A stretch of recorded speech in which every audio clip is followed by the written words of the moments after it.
Salt Lake City Midvale. This is 97.5, the KSL Sports Zone.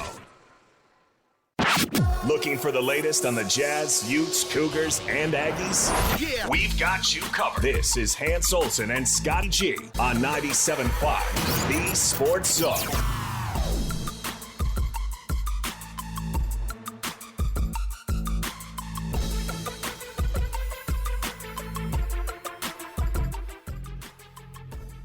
Hans Olsen, Scott Gerard, somber show today.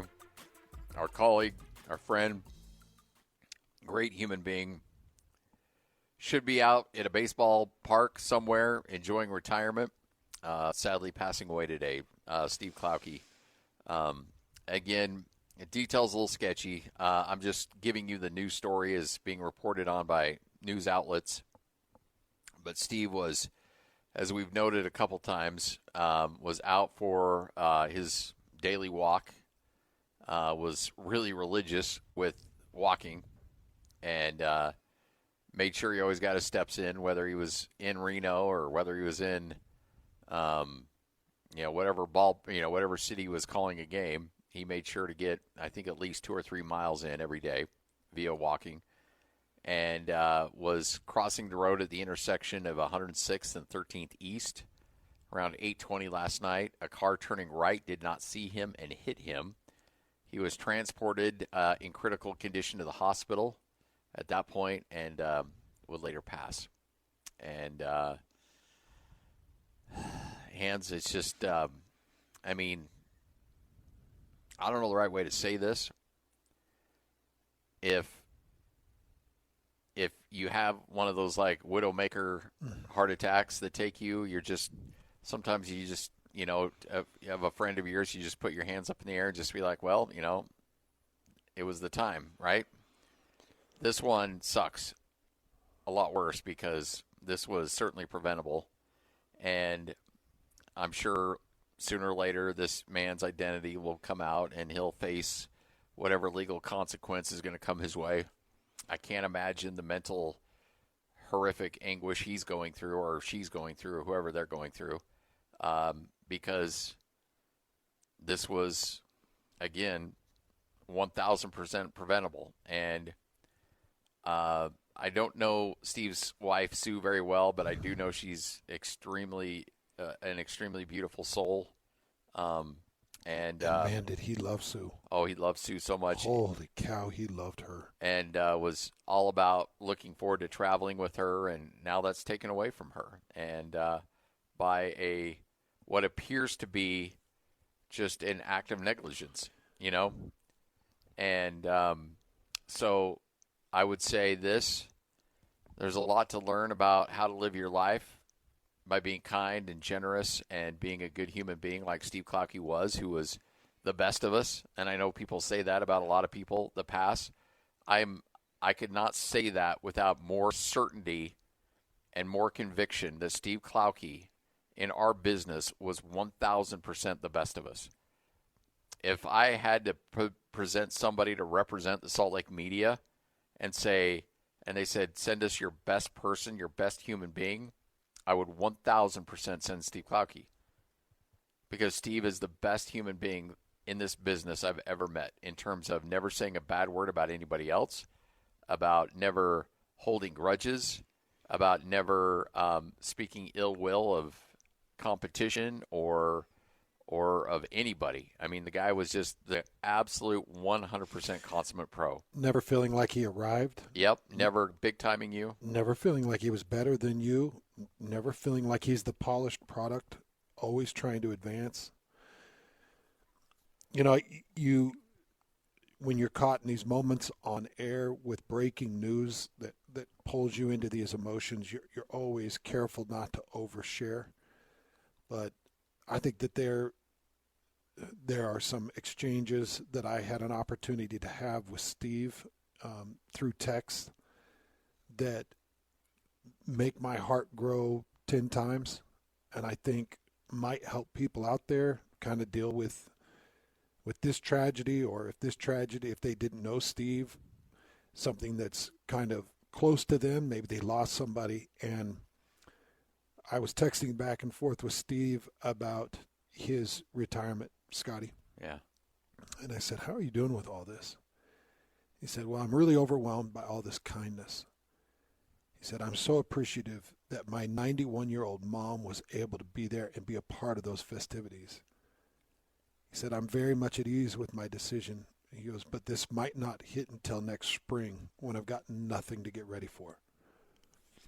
And then he says, but I got to tell you, I'm so glad that I get to keep working with Weber State football and basketball.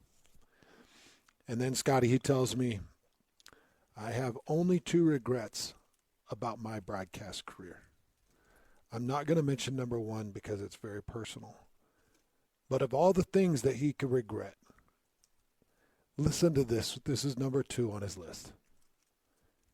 I should have learned Spanish to be able to communicate better with the Hispanic players of the teams that I've had over the years. Huh. Interesting. He felt like he wanted to get to know them better. And then he got to know all of his other guys really well, but because of the language barrier, he didn't get to know those guys and represent them the way he wanted. That's fascinating. Of all the regrets to have, that's number 2. it's because I'll let you read number 1. I just don't want to read number 1 because you know. But that was his number 2 regret. And then I sent him a very personal message, just telling him that I'm not going to remember you as Steve the Bees guy. I'm not remembering you as Steve the radio guy. You'll be Steve, my buddy that cares about me. Steve the great husband. And he said to me, much love back, and you're so right about life. At times, this business is all-consuming, but it's not the end, all and be-all, and you have to keep it in proper perspective, as you obviously have. It took me a little longer to realize that than I should have, but my family and I are better for it. The advice that Steve could deliver to us in this business, I'm going to screenshot his advice because there's about 10 other texts exchanged that were so impactful for me in those moments where he was going through his retirement. And some of the things that he told me, this is why we love Steve. Yeah. This is why we love Steve. Yeah. I mean, you mentioned at the very start of this show, the advice that he gave you. You could go through it and you could itemize it.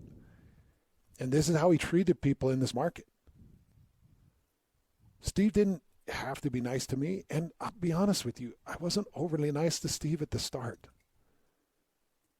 I just didn't.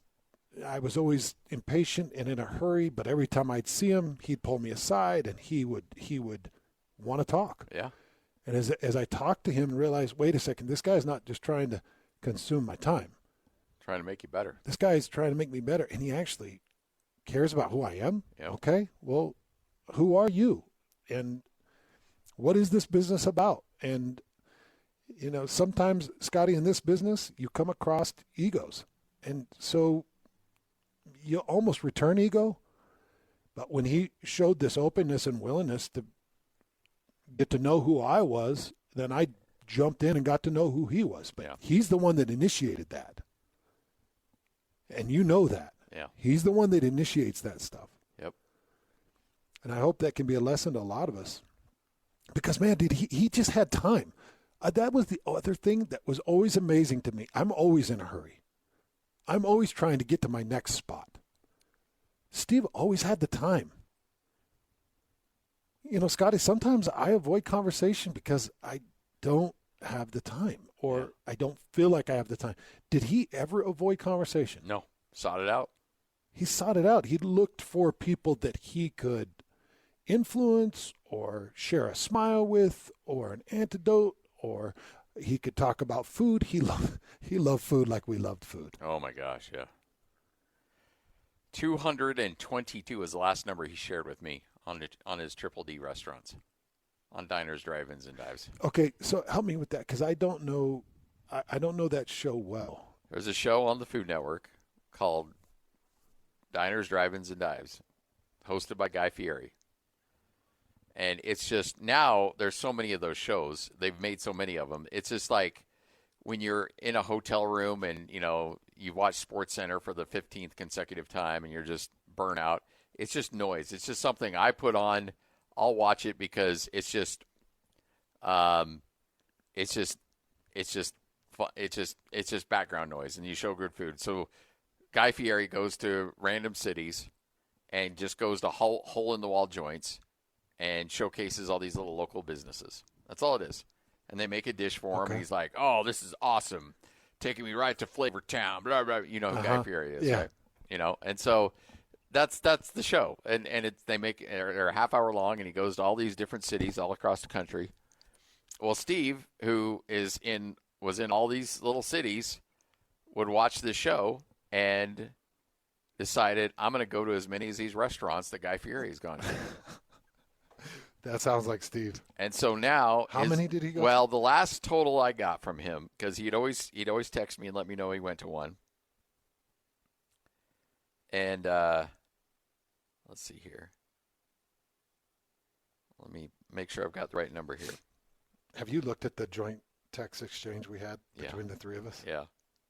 Did you notice everyone was a food exchange? Yep. What's crazy is he wasn't fat guy. No. In fact, he had just lost a ton of weight too. Like, he was already pretty thin, but then he had lost a lot. So this is on. He texted like a fat guy, but he's not a fat guy. No. This was, so I'm sure he added to the total. This was back in late December 30th. He texted me. He goes, "My triple D count is now 222. I can't believe that they actually highlighted 222 restaurants. On that show. I think they've been well over 1,000. Oh, have this show's been around forever. Yeah. Okay, so and they do multiple per show. Oh yeah.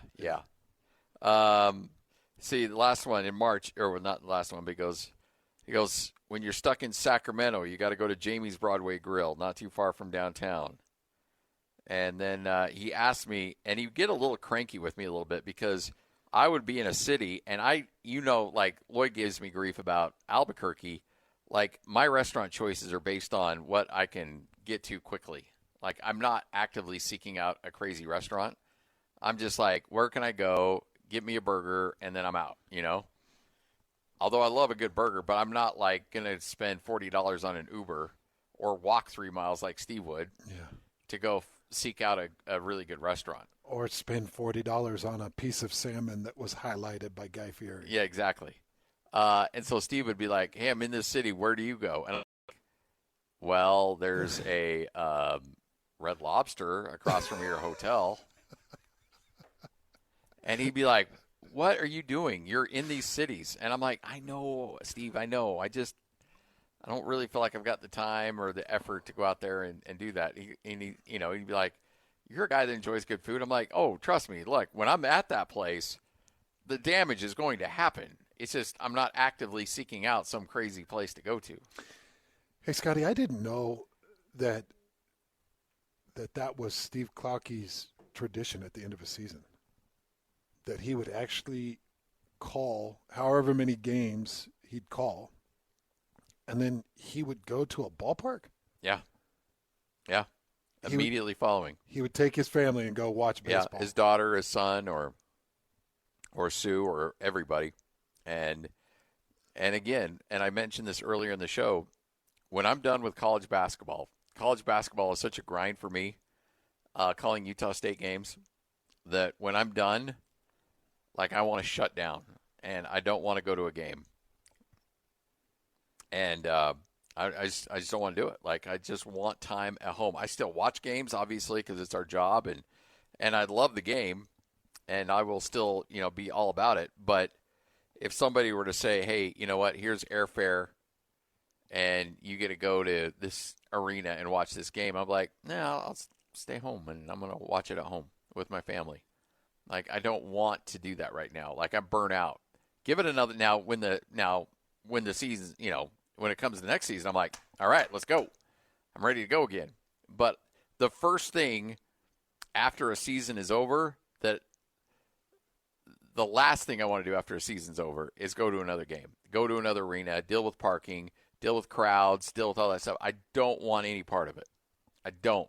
I want to separate myself from it. But Steve, because he's been in Albuquerque and Reno and Fresno and all these crazy places. Do you think some of it had to do with him remembering the players?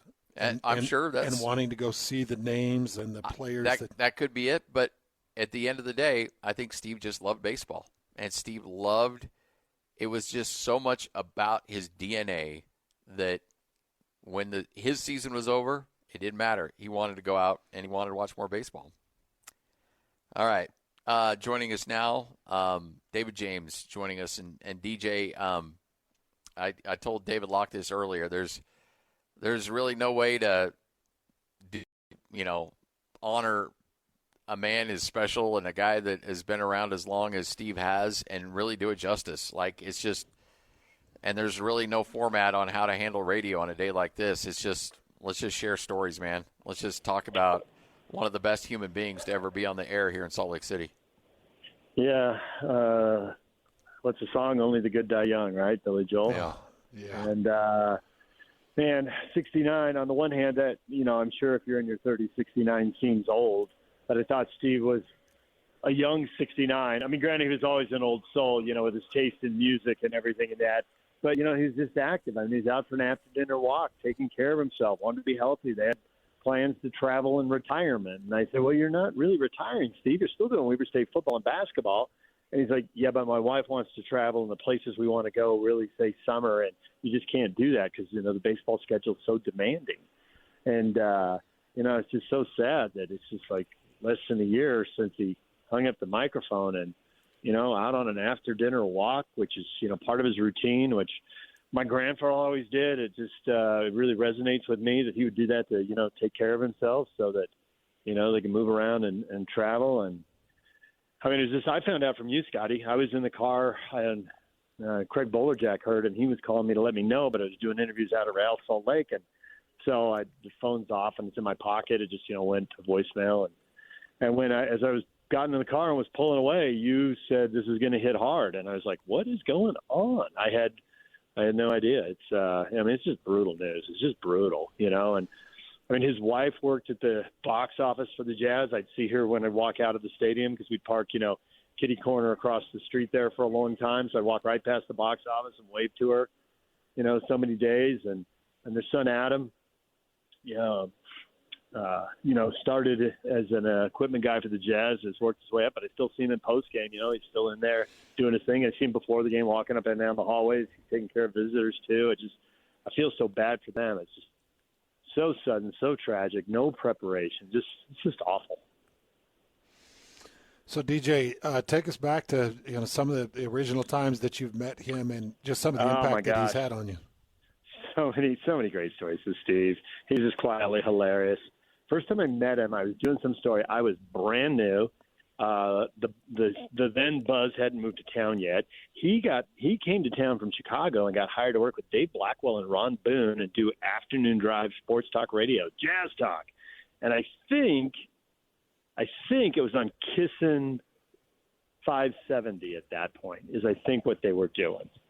And I was doing some story. I don't remember what it was, and some playoff perspectives. I don't know. And I was at a game, and Dave Fox said, "Oh, you need to interview Klauke for this. He'll be perfect." And he waved Klauke over, and Klauke came over, and Dave introduced me. I hadn't met him at that point, so it couldn't have been playoffs because it had to be earlier than that. And did the interview, and then some other stuff came through, and some other stuff came through, so we ended up not using him in the story. And he knew when the story was going to run. And the next time I saw him again, he goes, "Cutting room floor, huh?" Mm-hmm. And if you knew Steve, that that was classic, a classic Steve, just mm-hmm. And then I ended up doing radio with him for a while. We were kind of in transition. So for a few months, it was me and Ron Boone and Steve. And, you'd have a take on whatever the news of the day is. I think this team lost because of blah, blah, blah, whatever. And then Steve would go, mm-hmm. I'm like, Steve, I need a little more than that. Mm-hmm. It's a 3-hour show, Steve. We're going to need more than mm-hmm. And when he got the Buzz job, that doesn't sound right. When he started calling Salt Lake Buzz games, our station was still out in West Valley at that point, and it was too far for me to really go home for dinner and get back. And I would go over to B's games in the summer, and I would sit in and maybe do an inning or two with him. And he loved the change of pace because he called so many games and so many innings by himself. And there were other people that do that occasionally too. And it was fun to just get on the air and call an inning with him. And I just heard you before I came on, and I mean, he loves football and he loves basketball. He just loves baseball more, and he loves calling Weber State and football and basketball games. But baseball, I mean, he'd done fast pitch softball in Chicago, and really had a varied career. But I mean, baseball, football, and basketball tend to be where the money is, and that's where he went. But he was a lifelong sports fan, and he loved a lot of sports, and he just loved baseball more. The only thing that there were a couple things that he would be negative about. Soccer, the Beatles. Soccer, and boy, he was very, very particular about his Chicago sports, and so you're a Cubs fan. Oh, that would irritate him right away. No, I'm a White Sox fan. Yeah, he was, because he loved his White Sox, man, and if you assumed because he was from Chicago that he was a Cubs fan, I know that would get him really fired up, because he loved the White Sox. And when the White Sox won the World Series, was it 05-06? And it was right on the heels of the Cubs blowing the whole Bartman thing the year or two before, when the Cubs looked like they were poised to win a World Series, and they booted their shot away and lost. And instead, it was the White Sox who ended up winning a World Series a year or two later. That could not have made him more happy. Could not have made him happier. The fact that the White Sox won a World Series and that the Cubs blew an opportunity to win a World Series was just cloud nine for him. Yeah, he was always a huge Bears fan, but he was a realistic Bears fan. He kept the hope out, but he didn't blow it out of proportion. But I did when I first. So the Cubs. I'm not a Cubs fan. That was classic. And then every year that he did the baseball and he got more into it, and he just really knew the Angels organization forwards and backwards. If we saw him at Jazz games, and you probably did this too, Scotty. If you saw him in the media room or if you saw him in the hallway before a game, before he'd even say hello, he'd tell you how many days until he got on a plane for spring training. Yep. Didn't matter how good the Jazz were, when they're pretty good. When they were going to the finals, after that when they were rebuilding, it'd always be, 27 days, 38 days, 64 days, whatever it was. He knew to the day, once he made those reservations, he knew when he was getting on the plane and going to spring training. Scotty, I'm just reviewing our group text exchange that we had, me, you, and him. And you're right. There were some things that would get after him, or that would bug him. Did you read back through his number one pet peeve of flights? Number one pet peeve of flying: anytime someone opens a shade or has any conversation on a flight that leaves before 8 a.m. was one of his biggest pet peeves. And listen to this, DJ. He shared a story with us. He said one time on a 6 a.m. flight, these two guys next to me would not be quiet about what they were doing on this impending fishing expedition. He said, finally, after we got off the plane, I caught up to both of them, and I said, I hope you guys don't get a single bite. and walked by. Because he did not like opening shades or early morning conversation. Because you think about the amount of flights that guy was on. But first flight out, too. These text exchanges just remind me of what a character he was, DJ. I was listening to you guys. Oh, yeah. He was super dry sense of humor. Super dry. Very. Loved his puns. And he loves puns. I actually have a college roommate who loves puns, and another guy who passed through the media market here is now in Portland, Bill Oram, loves puns. And when I would come across puns the last few years, I had a group text or group tweet with the three of them. And they'd all just ate it up. They all just loved that stuff. It was unbelievable. I did listen to you guys earlier today when you were breaking the news and I was driving away from RSL. I had no idea, but I did love that he sent you 2 pictures of food. That's so perfect because your show's like 51% sports, 49% food. And so I think from now on, in honor of Steve, I'm gonna send you pictures of food. You're gonna start getting a lot of pictures of food from me. So I love it. I'm gonna step in and fill that void. Yeah, Hans and I have texted about food at sometimes. We both have an unhealthy love for It is 3 meals is great, but it's better. 4. 4. Yeah. And hey, what some of my favorite conversations with you is, well, I've had to learn to eat fast because everything you do on air, TV or radio, it's true. Yeah, you got to get it going quick. I eat fast because radio commercial breaks. Scotty would bring in eggs and some version of eggs in the morning, right? Eggs in a sandwich, scrambled eggs, eggs on a bagel, the old bagel replace. It's closed now, but that was so classic and just a block and a half away from us. And once you wait and you try to eat that 20 minutes later or 25 minutes later, you realize, I can't do that. Nobody's here for the lukewarm and or cold eggs. That's not a good plan. Well, so, DJ, we appreciate you taking us down memory lane, man. Thanks so much. No it's a rough day for a lot of us, and anybody who had a chance to meet Steve, they know they consider him a good friend. And again, I know that I mentioned this earlier in the show, and I'm going to continue to mention it as well. It's one thing when it's a health-related thing and it's kind of out of your control a little bit, but this is completely preventable. And please, come on, guys, be careful out there. I mean, this guy should be traveling with his wife right now. He should be making plans. He should be enjoying things, and it got taken away because we had when the station's out in West Valley, there was I can't remember now. He was a former. I think he was an off-duty cop who pulled some shifts of security at the station, and we got to talking once because of whatever the headlines were in the news at that time.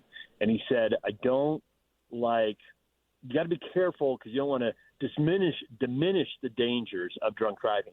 But he gets a lot of play, and he said among all the cops who rolled up on all the scenes, he says it's just as tragic when it's drowsy driving or distracted driving. Mm-hmm. And he said, I don't say that to take away from the drunk driving, but the result, is the same. Anything that lessens your reaction time because you're looking at your phone or whatever, or you're falling asleep, is just as dangerous, right? What a sad reminder of that. Yeah. Thank you, DJ. Thanks, DJ. Thank you. There he is, David James, right here on 97.5, the KSL Sports Zone. I'm so glad we got DJ on. I know. Because DJ is Steve Klauke. Yeah. Like, those two are extremely similar. DJ treats everybody with respect. Yeah. DJ always has a great conversation. DJ always finds a way to relate, and he reminds me a lot of Steve. Yeah. I mentioned at the first part of the show I'm dealing with some stuff, and I sent out an email to the staff. I'm like, hey, be patient with me. It's not a big deal, but anyway. And anyway, DJ texted me last night. He's like, anything I can do? And I'm like, I might need a 45-minute DJ phone call just about random stuff that has nothing to do about anything, just to keep my mind off things. And he goes, done. I can do that anytime. And I'm like, I know you can. Yes, he can. Yes, he can. He's very good at it. All right. But definitely embodies what Steve was all about. Hans and Scotty, this is 97.5, the KSL Sports Zone. Ladies and gentlemen, may I present? This is JJ and Alex. Utah's not the only team that can say some of these things, that they've got, the strength coach, starting quarterback, the coordinators, and the head coach back. Iowa State, Kansas State, Oklahoma State, Texas Tech, Utah, West Virginia. That's a long list in the Big 12 of teams that have stability. And I'm going to bet on stability every time. And if you're a BYU fan who's wondering why are media down on us, because there's a little bit of instability at the quarterback position. We saw it last year. It's got to be better. And once it's better, BYU will be taken seriously in the Big 12. But until then, you're going to start seeing stuff like the 16th best quarterback room in the Big 12. They're going to start picking you 12th out of 16 teams for the conference championship. So BYU's going to have to earn that. Catch JJ and Alex afternoons from 3 to 6. Presented by G2G Bars on 97.5, the KSL Sports Zone. Number one. Miss any part of the show? Every moment of every show is available in podcast form by searching Hans and Scotty on your favorite podcasting platform or online at KSLSports.com. This is Hans Olsen and Scotty G on 97.5, the KSL Sports Zone.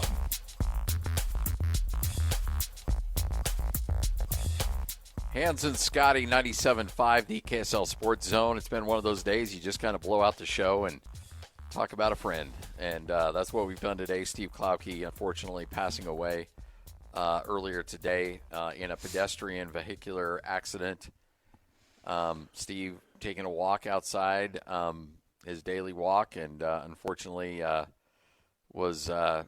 a driver who was not paying attention as he was crossing a crosswalk, and the driver turned right and struck Steve, who was taken to an ambulance and was in critical care and unfortunately passed away at the age of 67.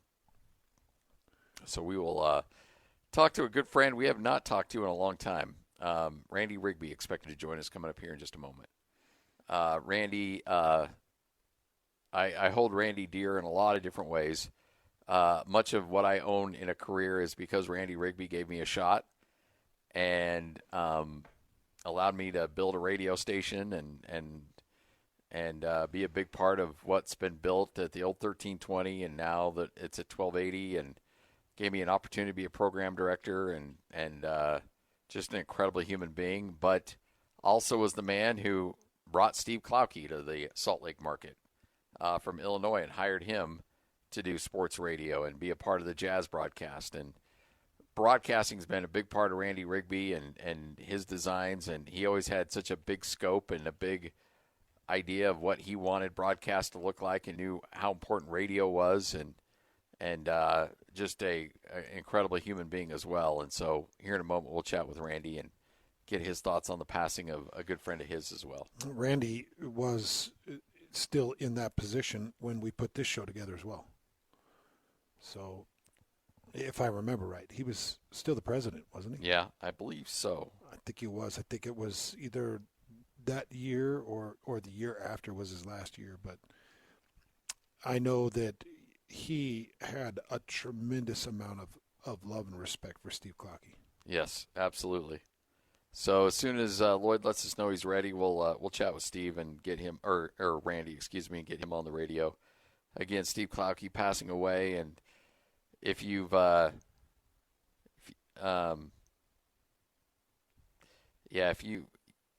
to consider yourself lucky. I'm just texting. Sorry. There's nothing better than on a Sunday afternoon, as we mentioned, driving around and listening to Steve Klauke call a baseball game. It's just everything was good, everything was right, and sorry, trying to text Randy that his phone's not working. Try it again, Lloyd. Sorry,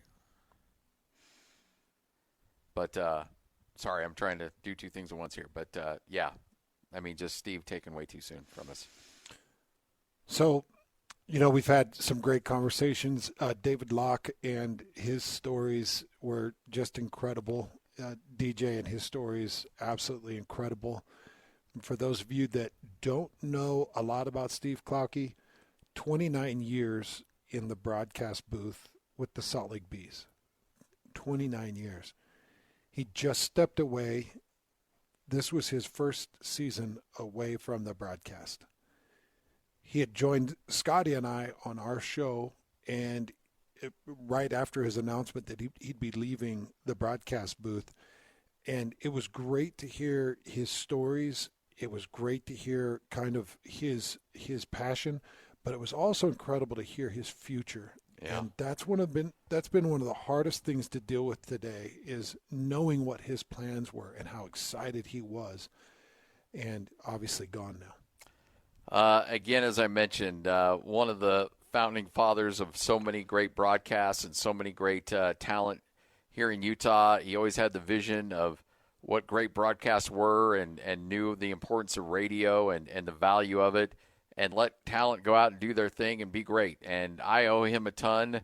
I know Steve Klauke owed him a ton as well. But joining us now, Randy Rigby, former president of the Utah Jazz, just overall incredible human being joining us. Randy, how are you? Hey, Randy.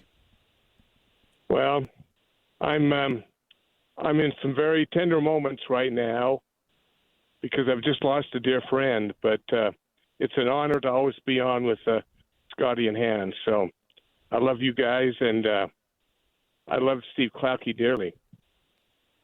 Take us back to what led you to calling up Steve and saying, we want you to come to Salt Lake City, because Steve Klauke to Salt Lake City doesn't happen if you and I believe Randy Rogers were in on that conversations as well in bringing Steve to Salt Lake. That is correct. We were Randy and I had worked really closely together in building sports radio, and just having the Jazz games on the great old 570, and we made a decision that you know what, there was such a big passion for sports and for the Jazz that we wanted to develop the first ever back here sports radio station, and we knew we needed to have some good talent around us, and Dave Blackwell was a choice man and a unique man, and we said we need to have someone who can be on the sports radio with him an hour and a half before Jazz games, an hour and a half after, and that people that we could actually start then have on every day talking about not only Jazz, but who was passionate about sports. So we put out a national search and started looking at hundreds of resumes. And we came down to, and this is, many people don't realize this, we came down to two final candidates. One was a man by the name of Joe Buck, and the other one, Steve Klauke. And interviewed Buck on the radio, and we then invited Steve Klauke to actually come out and see us.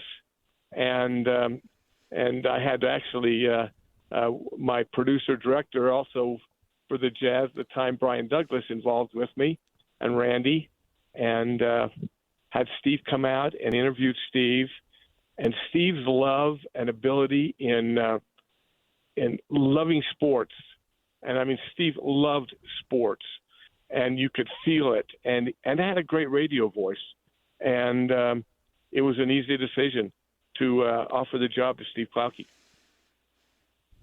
I'm so curious with your ability to keep him with the Bees and in this market for 29 seasons, as amazing as he was and well prepared and well loved.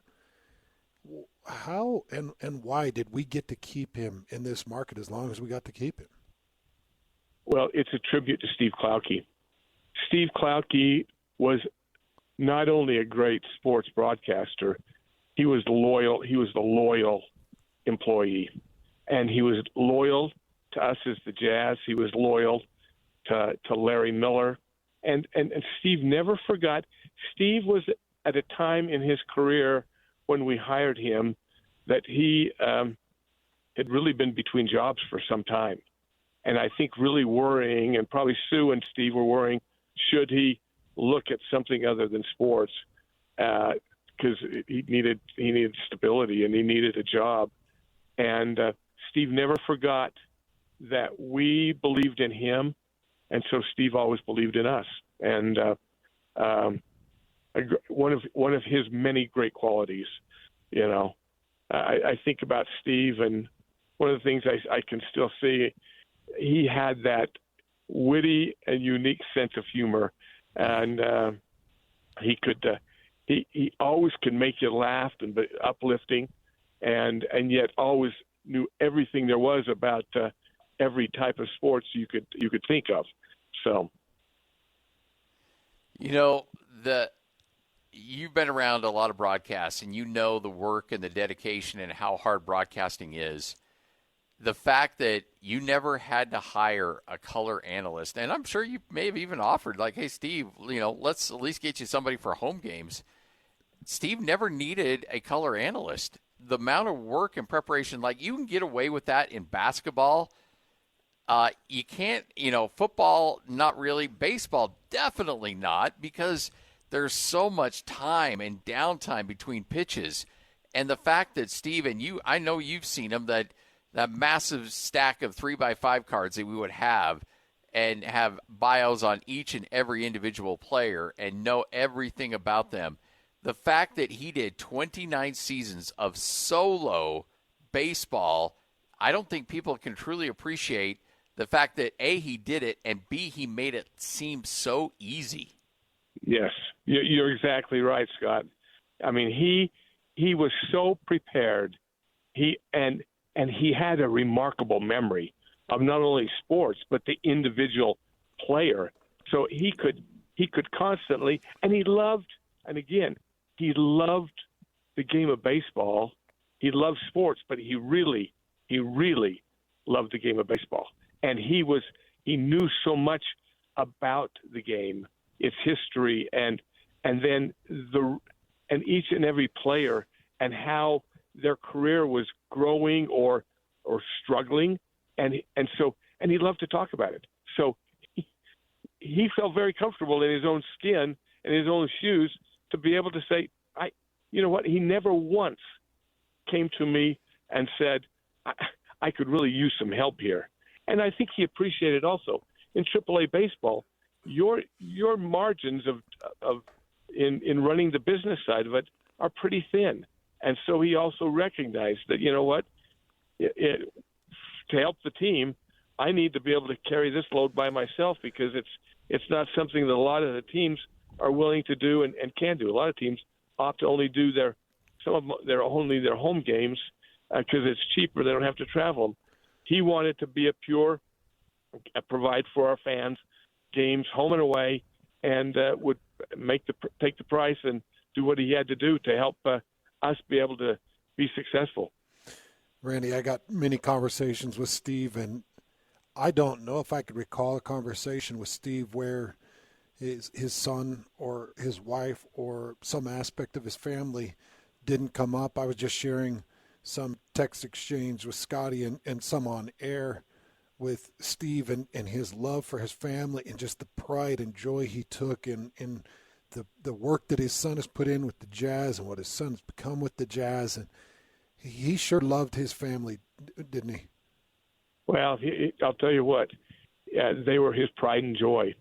Number one, Sue was his sweetheart. And you can't do what Steve had to do in basketball and then in baseball and his passion for it, but it takes its toll, and you're gone a lot. And Sue couldn't have been sweeter and kinder and more supportive. And she would do things so that she could work at the ballpark so that they could be there together. And I'll tell you what, the apple doesn't fall from the tree. Lisa and Adam are two of the hardest working. Lisa's in the medical profession, in nursing, if I'm not mistaken, and she is hardworking and dedicated. And Adam, you couldn't ask for a better, more loyal. Well, you could. Steve was the same way. This loyal, hardworking, dependable people that were always there for you, and that's what that's the Klauke family, and he loved them, and that's part of the reason I feel so. My heart is aching right now for all of them, because I know how close that family is together, and how much Sue was looking forward to having a little more of Steve's time, for them to be able to enjoy a little more of life together. So it's a hard day, and one of the things I would hope our listeners would appreciate is great sports is done with great athletes, yes, but there's great people that are behind the scenes that make it come and make it so special. Steve Klauke was one of those people who made the games come alive and made you understand it and love it and appreciate it. And he will be sorely missed. Yeah. Well, Randy, when things calm down for the summer a little bit and we look ahead at better times, my wife and I want to take you and your wife and let's go hit El Matador together, okay? Go see Todd and Cammy and hang out and catch up a little bit, okay? Love to do it. And I did hear on you guys' show, and you guys are right. One of my other pride and joys was having the two of you on our be part of the key broadcast for 1280 for the Zone. And you two are two others that are great, dear friends, great broadcasters, and great people that make a difference for good in the world. So keep it up. Randy, you're Thanks, the best, Randy. man. That means a lot, Randy. Thank you so much. Thanks. Randy Rigby. That man so much. A lot of what I have in my life is because of Randy Rigby. There's no doubt about it. All right, we'll wrap things up. Get you ready for JJ and Alex next. 97.5, the KSL Sports Zone. 2, 1. It's the 10th annual Top 60 and 60. Get your college football fix every day at 1:30 as the Zone counts you down to the start of the 2024 season by listing off the top 60 players in the state of Utah as voted on by the local media and you, the fans. You'll also hear from the coaches as they talk about the players that will impact their season the most. It's the Top 60 and 60, weekdays at 1:30, presented by 5 Star Painting on your home of the best college football coverage in Utah. 97.5, the KSL Sports Zone.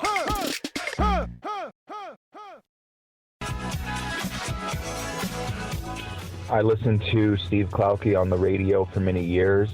He was always the ultimate professional and called games so well. He will be missed. I'll never forget his catchphrase after a win, handshakes and high fives all around. Prayers to his family. Hans and Scotty, 97.5, the KSL Sports Zone. Big thanks to Matt for using the call-in line on the KSL Sports app. Appreciate that. Remember, that's always available for you. Just download the app. Hans, tough show, but also a lot of fun going down memory lane, celebrating the life of Steve Klauke, and Steve passing away earlier today in a tragic accident. Our thoughts, our prayers are with Sue, his wife, Lisa, Adam, their 2 children. Just know that we're here for you with whatever you may need. I know that there are some big things coming down the pipeline with the Bees and with the Jazz and with Weber State, and I'm sure a lot of other organizations are going to get involved to help out the family and make sure that they're set up nicely. So be on the lookout for that. I know there's a lot of people that have an outpouring of support and love that they want to give the Klauke family. Well, I thought that you and David said it the best, and I'll leave it at this. Sports broadcast in the state of Utah is better because of the example that Steve Klauke set. 100%. We were all lucky enough to follow it. Yep. As we go to break, the final call of Steve Klauke as he wrapped up his illustrious 29 years as the play-by-play voice of the Salt Lake Bees. His final call that night as we go to break. JJ and Alex coming up next. Well, after 29 years, my lease has run out on renting this booth for the last almost 3 decades of calling Buzz, Stingers, and Bees games. It's been my honor and privilege to have you on the other end listening for all these years, for all 4,181 games. Some of them good, some not so good, but they've all been a lot of fun, and I wouldn't exchange anything I've done over the last 29 years for anything else. It's been, as I say, an honor and a privilege, really been fun. I just don't know what to say at this point other than thank you to everyone involved, to the owners, to the players, over 800 players over the years, to the coaches, to the front office staff, to the PR staff, to the ushers, the concessions workers, the security people, the parking lot attendants, everybody involved. Special thanks to my family for putting up with what I've been wanting to do for all of my life. It's been a sacrifice, particularly for my wife over the years, to take care of the kids when they were growing up, and maybe the kids not having dad around a few times for some special events just because I was on the road somewhere. I guess the bottom line is, again, for the players, the coaches, the front office staffs, the major league affiliates, the concessions workers, everybody, thank you for making this minor leaguer feel like a major leaguer. I'm Steve Klauke, and for the final time, so long from the ballpark.